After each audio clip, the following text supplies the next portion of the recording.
자, 이번에는 의사소통 기술, 행복한 부부 의사소통의 제2주입니다.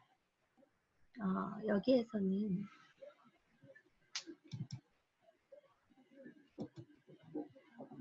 심정 대화하기를 할 것인데요. 심정 대화하기의 핵심은 상대의 말을 잘 들어주는 것입니다. 그리고 대화 도중에 내 의견을 말하지 말고 상대의 말 속에 있는 상대방의 감정이 무엇인가를 파악해 주는 것입니다. 그리고 그것을 긍정해 주라는 것입니다. 그러면 대화가 잘 진행될 수 있다는 것입니다. 중간에 자기 의견이나 자기 생각을 말하지 않고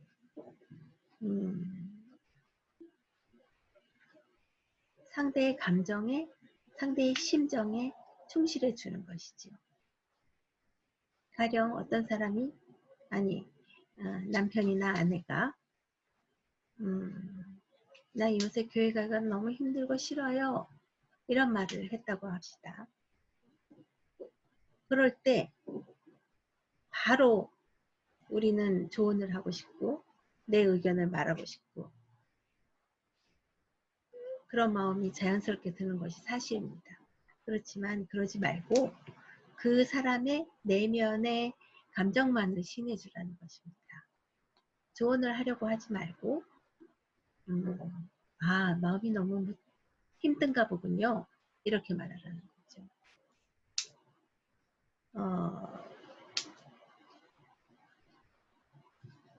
나는 들었고 상대의 감정을 인정해 주라는 것이죠. 이때 주의할 점은 왜 그래요?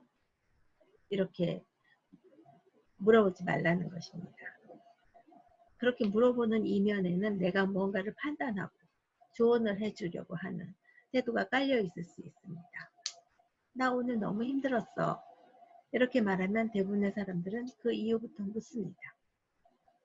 그러나 그러지 말고 일단 상대의 감정부터 신뢰해 주어야 한다는 것입니다. 무척 힘든 일이 있었나 보군요. 이렇게 말이죠. 상대의 입장, 감정, 태도, 이유를 무조건 일단 지지해주고 인정해주고 그렇게 대화를 시작한다는 것입니다. 나의 감정은 여기 보면 요약하기가 20%, 상대방의 심정을 알아주기가 70%, 내 심정 전달하기가 10%잖아요. 그러니까 근데 내 마음이 좀 불안하고 염려가 되네요. 난 당신이 믿음에서 떨어지는 것이 아닌지 걱정스러워요. 이 정도. 그러니까 내가 당신을 염려하고 있습니다. 이렇게 내 심정을 그 정도로만 전달을 하라는 것입니다. 그러면 심정 대화의 방법에 대해서 알아보겠습니다. 심정 대화는 한마디로 말해서 상대방의 심정을 알아주는 대화입니다. 심정이라는 것은 마음속에 있죠. 마음으로 느껴진 정서를 말합니다. 따라서 심정 대화란 심정을, 마음을 이해해주고 공감해주는 마음과 자세로 심정을 토로하는 자체만으로도 문제의 반은 해결될 수 있다는 가능성을 생각하면서 마음으로 하는 대화라고 할 수 있습니다. 이렇게 깊은 만남을 가질 때 모든 오해와 갈등이 풀어지고 관계의 시너지가 발생하는 것입니다. 이때 인간관계의 능력이 극대화될 수 있습니다. 인간관계의 능력이란 결국 마음을 나눌 수 있는 대화의 능력인 것입니다. 그러면 요약하기가 무엇인지 한번 알아보겠습니다. 우리가 대화를 할 때 상대방의 말을 요약하는 데다가 20%를 써주는 것입니다. 그래서 메시지의 내용을 정확하게 압축해서 반사하는 것입니다. 그래서 화자의 말을 약간 사용해 가면서 자신이 이해한 말로 정리하여서 진술하는 것입니다. 가령 예를 들어서 자기 오늘 하루 종일 전화를 몇 번이나 했는데 어떻게 전화도 안 받고 연락도 없었어? 정말 너무하잖아.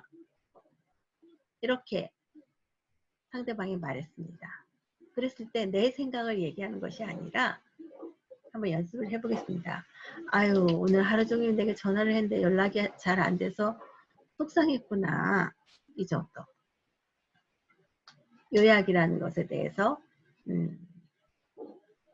좀 연습이 필요하겠죠. 그 다음에는 상대방의 심정을 알아주는 게 70%입니다. 이 부분이 가장 중요하겠죠. 상대방의 말을 요약했어요. 그런 다음에는 상대방의 심정이 어땠는지 그 사람의 입장에서 상상해보고 그것을 말로 표현해 주는 것입니다. 이러한 표현은 단순한 동의 정도가 아니에요. 상대방의 메시지가 그 자체로 논리가 있음을 인정하는 것입니다. 그 사람과 내가 마음으로 하나가 될 수 있는 가능성을 열어주는 것이죠. 상대방의 심정을 알아주기 위한 말은 다음과 같습니다. 당신은 슬픔, 굉장히 염려되는, 두려운, 놀라운, 화가 나는, 흥분된 감정을 느낀 것 같습니다. 또는 당신이 느끼는 것은 이런저런 것이라고 추측이 됩니다. 이렇게 말해주는 것입니다. 그래서 심정 알아주는 연습을 한번 해볼까요? 방금 여기에서 요약을 했었죠. 요약하기 위해서는 오늘 하루 종일 내게 전화를 했는데 연락이 안 돼서 속상했구나. 이렇게 그 사람의 말을 요약해서 반사를 했습니다. 그런 다음에는 심정을 알아주는 말을 하는 것이죠.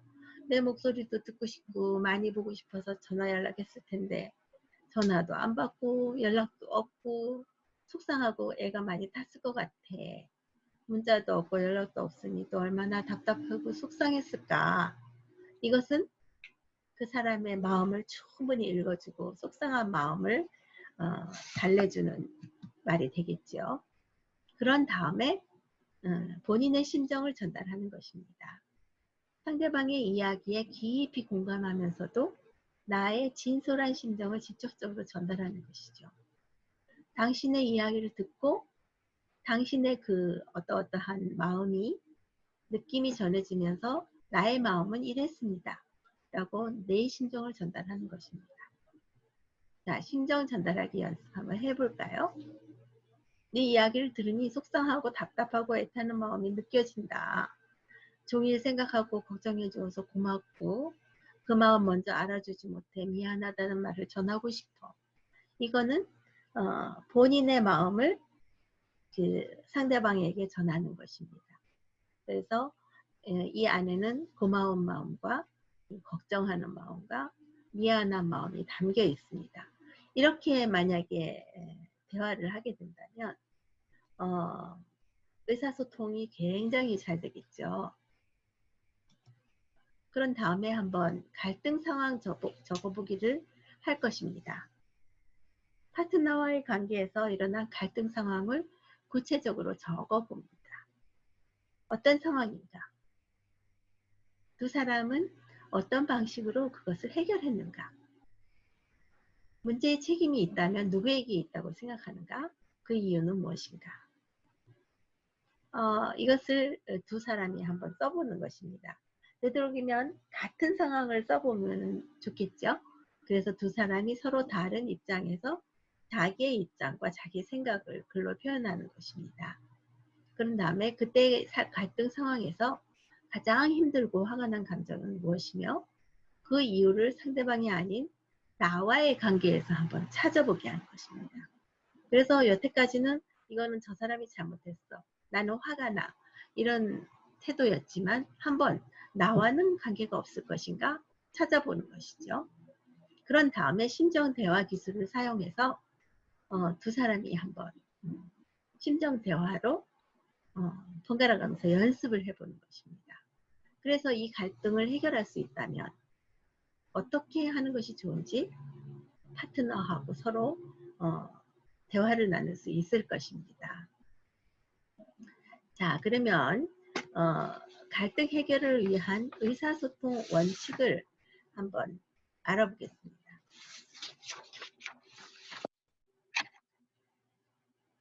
갈등 해결을 위한 그런 어떤 제안을 좀 드리겠는데요. 두 사람이 다툼이 일어났을 때 승자가 되기보다는 사랑하는 자가 되라입니다. 승리자 곁에는 항상 패배자가 남게 되지요. 그렇지만 사랑하는 자 곁에는 사랑하는 사람이 남게 됩니다. 그래서 서로 윈윈하는 관계가 될 수 있을 것입니다. 그러니까 내가 꼭 이겨야 된다. 그런 마음을 보다는 서로 같이 사랑하는 자가 되자. 이런 마음이 좋을 것 같습니다. 그리고 갈등이 일어났을 때 뭐 사돈의 팔춘 옛날 이야기까지 다 꺼내서 얘기를 하게 되는데요. 그러지 말고 한 가지 주제만 다루는 것입니다. 옛날에 뭐 동시상영 그런 영화들이 많이 있었는데요. 그런 것은 삼류극장에서나 하는 것이죠. 귀한 것일수록 그 한 가지만 가지고 1회로 끝나는 것이 맞습니다. 그 다음에 타임아웃 지키기입니다. 한 가지 주제로 현재의 일만 취급하는 것입니다. 되도록이면 24시간 이내에 것을 다루고 한 번 다루었던 것은 법에도 일사부재리 원칙이 있는데요.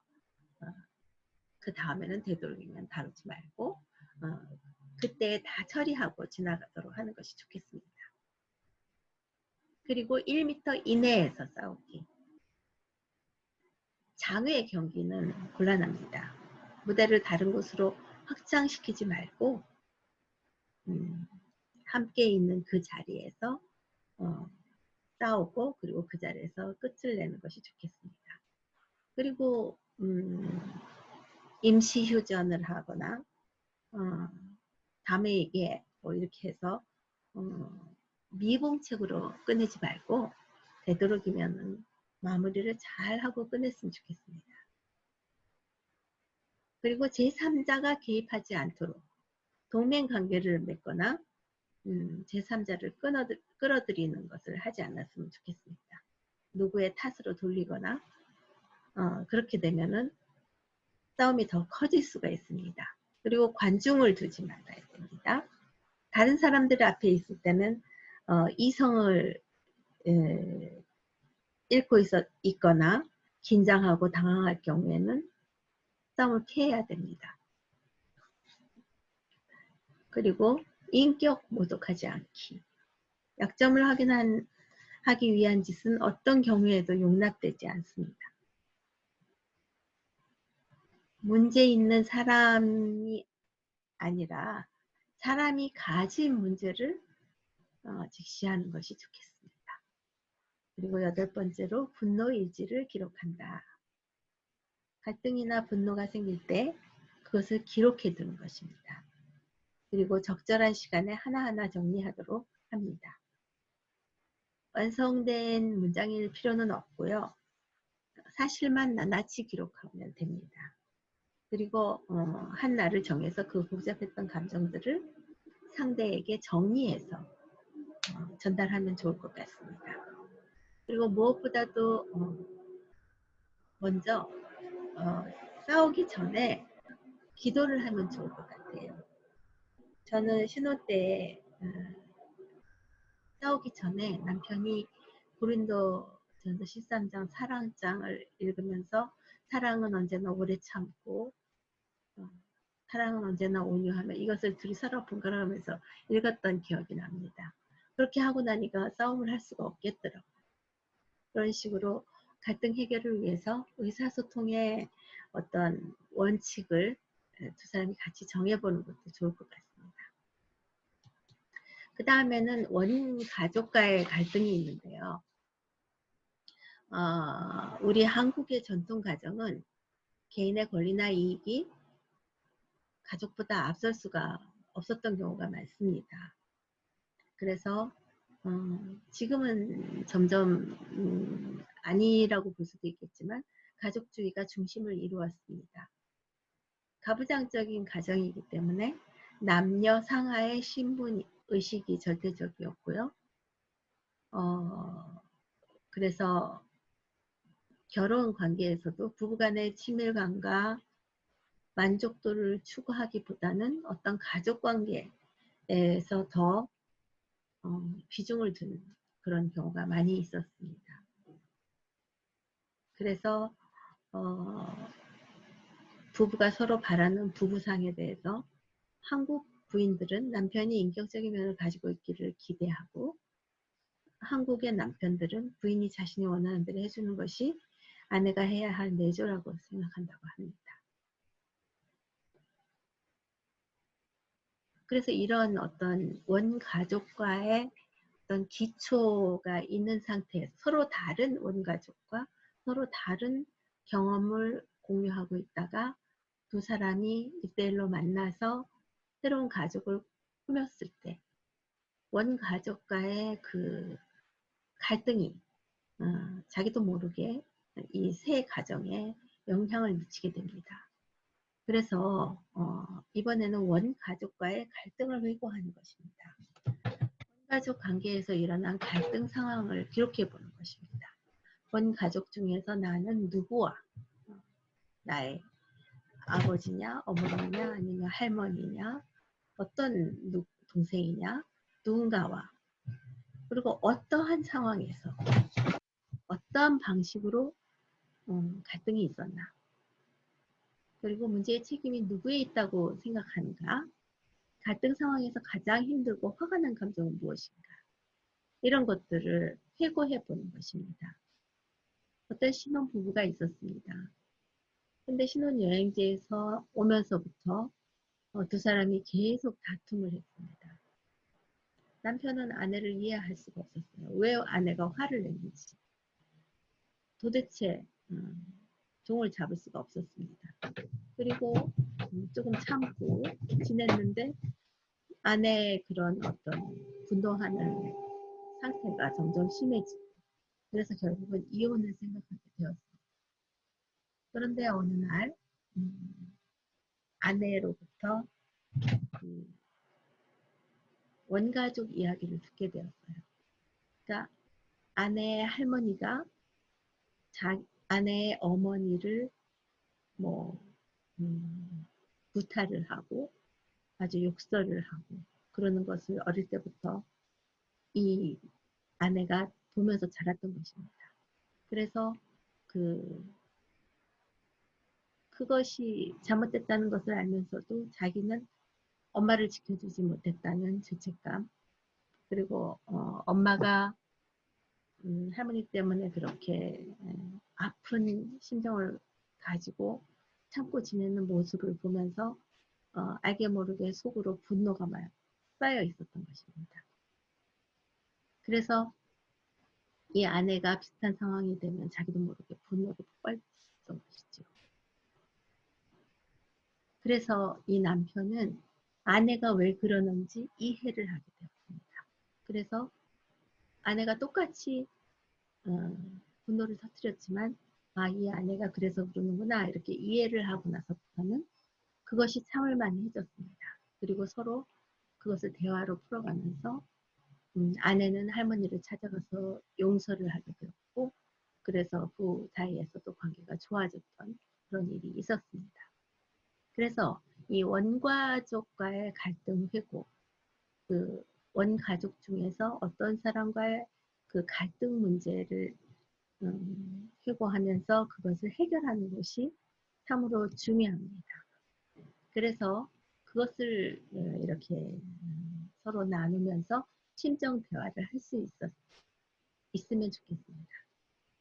그러니까 가족에게 느꼈던 감정이 지금 현재의 내 파트너와의 관계에도 영향을 주는 것이 있을 것입니다. 화날 때 느끼는 그 자신의 감정을 파트너와 심정 대화를 해보는 것입니다. 방금 얘기했던 이 신혼부부가 남편이 전에는 힘들었는데 그 아내의 그 원가족과의 갈등을 이해하고 나서부터는 심정 대화를 할 수 있었던 것처럼 서로가 자기 자신의 그 아픈 원가족과의 갈등을 끌어내 놓음으로 인해서 심정 대화를 할 수가 있게 되는 것이죠.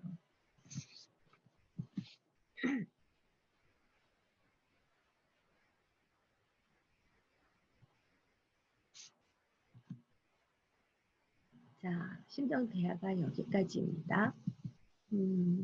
그래서 상대방의 심정을 알아주는 것이 70%라는 것. 그리고 상대방이 말을 할 때 귀담아 들어주고 그것을 잘 요약해서 한번 반사해서 확인해 보는 거.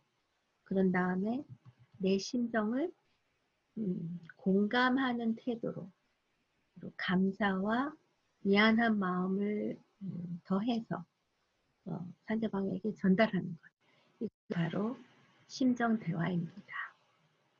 제 2주는 이런 심정 대화에 대해서 나누고 그리고 각 파트너별로 심정 대화하는 훈련을 하도록 하겠습니다. 그래서 다른 사람이 하는 것을 보면서 아 저거는 좀 잘못했는데 아 저거는 정말 좋다 이렇게 서로가 서로를 비교해 볼 수도 있고요. 그러면서 더 많은 그 심정 대화를 배울 수 있게 될 것 같습니다.